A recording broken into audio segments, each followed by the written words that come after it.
Genesis chapter 17, verses 7 through 14. And I will establish my covenant between me and thee and thy seed after thee in their generations for an everlasting covenant, to be a God unto thee, and to thy seed after thee. And I will give unto thee, and to thy seed after thee, the land wherein thou art a stranger, all the land of Canaan, for an everlasting possession. And I will be their God. And God said unto Abraham, Thou shalt keep my covenant, therefore, thou and thy seed after thee in their generations.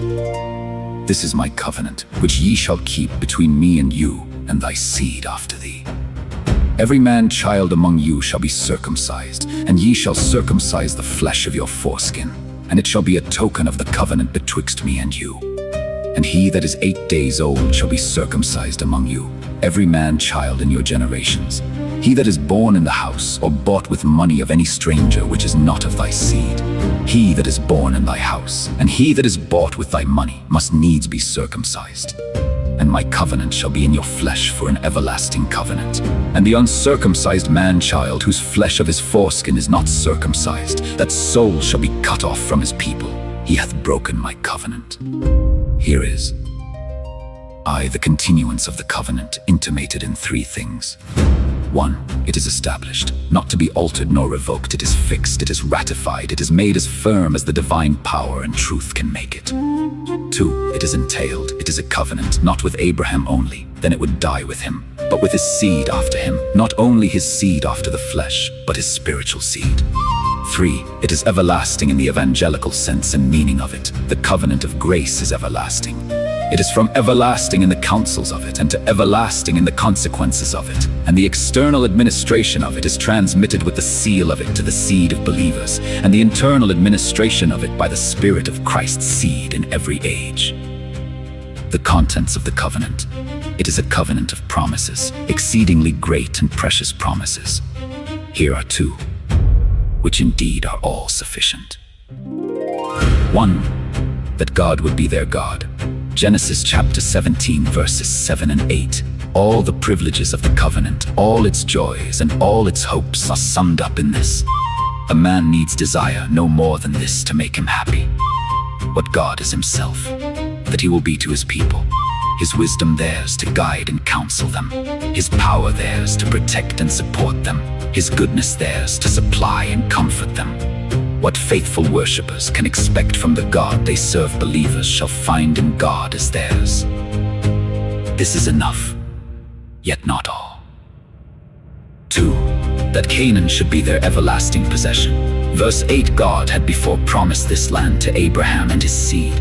Genesis chapter 15, verse 18. But here, where it is promised for an everlasting possession, surely it must be looked upon as a type of heaven's happiness, that everlasting rest which remains for the people of God.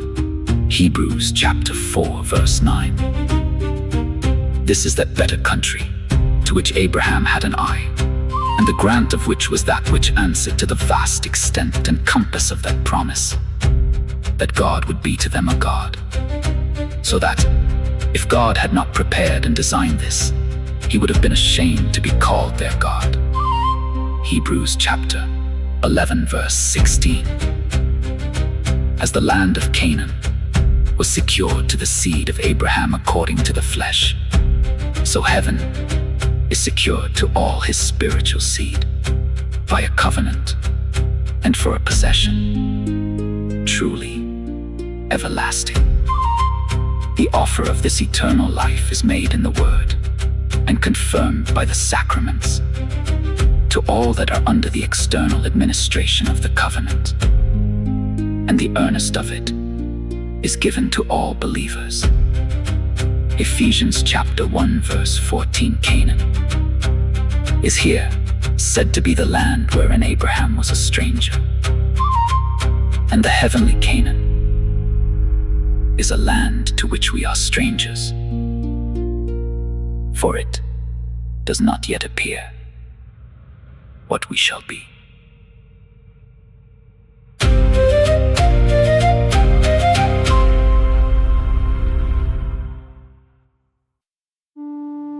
The token of the covenant, and that is circumcision.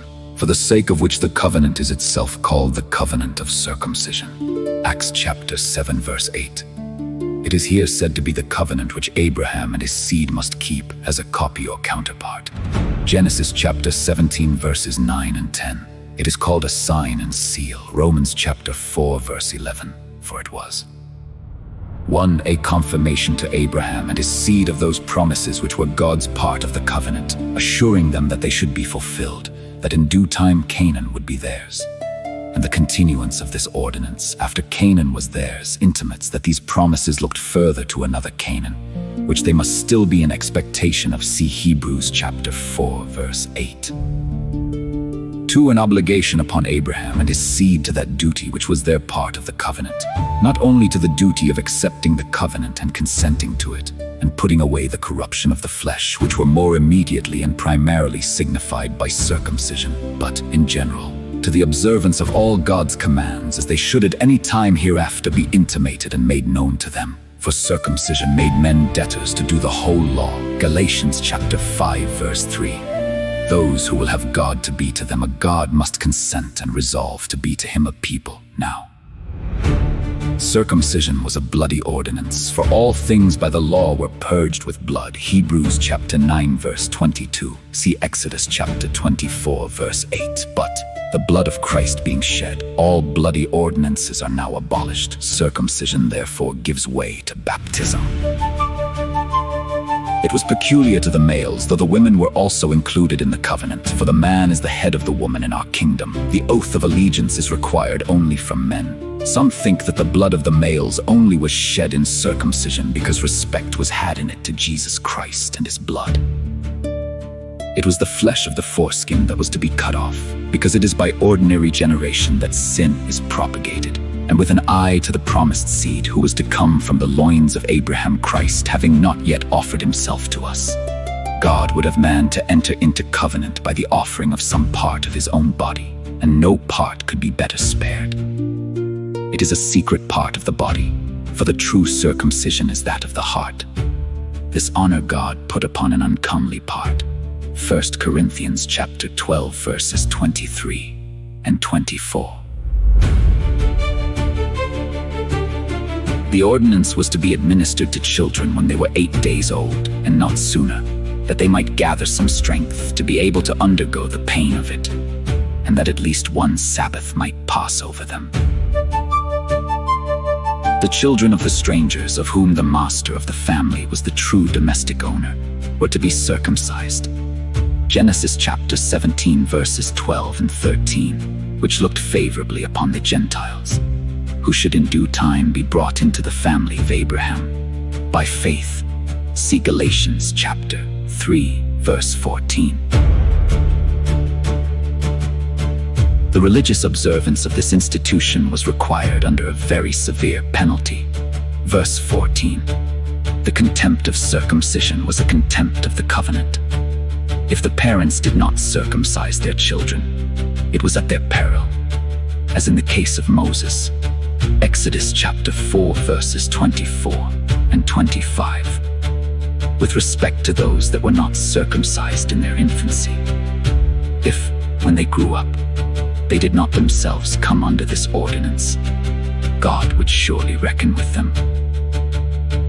If they cut not off the flesh of their foreskin, God would cut them off from their people.